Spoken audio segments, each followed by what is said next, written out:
Բարև ձեզ, խոսենք փորոքային տախիկարդիայի մասին։ Փորոքային տախիկարդիան 3 եւ ավելի փորոքային համալիրների առկայությունն է եւ նրանց հաճախականությունը գերազանցում է 1 րոպեում 100 զարկը։ Փորոքային տախիկարդիան սովորաբար առաջանում է սրտամկանի գրգռականության մեծացման հետևանքով, որը խթանվում է անոմալ ավտոմատիզմով կամ Պուրկինեի համալիրում ռեենտրի մեխանիզմով։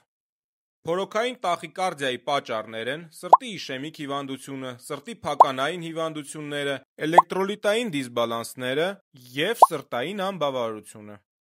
Դասակարգելով փորոքային տախիկարդիան առանձնացնենք փորոքային տախիկարդիայի կայուն եւ անկայուն ձևերը։ Կայուն փորոքային տախիկարդիայի տևողությունը գերազանցում է 30 վայրկյանը, իսկ անկայուն փորոքային տախիկարդիայի դեպքում նշված ժամանակահատվածը չի գերազանցվում։ Ըստ հեմոդինամիկ ցուցանիշների, փորոքային տախիկարդիայով հիվանդը կարող է լինել հեմոդինամիկ կայուն եւ անկայուն։ Անկայուն փորոքային տախիկարդիան ուղեկցվում է զարկերակային հիպոտոնիայով։ Ըստ QRS կոմպլեքսների մորֆոլոգիայի, փորոքային տախիկարդիան կարող է լինել մոնոմորֆ։ Այս դեպքում բոլոր QRS համալիրները ունեն միևնույն մորֆոլոգիան եւ կարող է լինել պոլիմորֆ փորոքային տախիկարդիա, այս դեպքում QRS համալիրների մորֆոլոգիան չի համընկնում։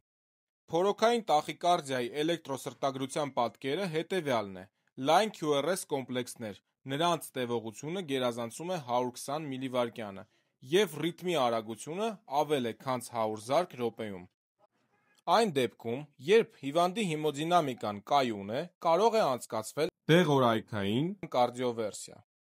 Հակառակ դեպքում նախընտրելի է դիմել անհապաղ էլեկտրական կարդիովերսիայի։